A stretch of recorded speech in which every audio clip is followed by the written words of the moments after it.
பூர்வஜா சர்த்த பூஜை என்பது முன்னோர்களை நினைவுகூரும் ஒரு முக்கியமான இந்து வழிபாட்டு முறையாகும்.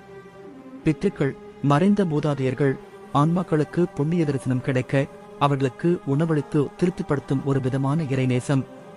இந்த பூஜையின் தோற்றம் மகாபாரதத்தில் காணப்படுகிறது. கர்ணன் கண்டன் சொர்சாவுக்குப் பிறகு சொர்க்கத்திற்கு சென்றபோது அவனுக்கு அங்கு தங்கம், வெள்ளி போன்றவை கொடுக்கப்பட்டன. ஆனால் உணவின்றி தவித்தான். ஏனெனில் அவன் உயிரில் இருக்கும் போதே தன் முன்னோர்களுக்காக உணவளிக்கவில்லை.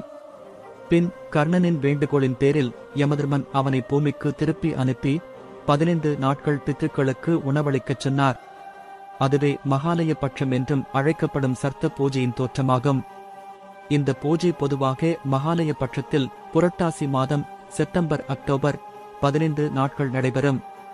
வீட்டிலும் தீர்த்தஸ்தலங்களிலும் பிராயக கயா, ராமேஸ்வரம் போன்ற சேக்ரெட் பிளேசேஜ் மேற்கொள்ளப்படும்.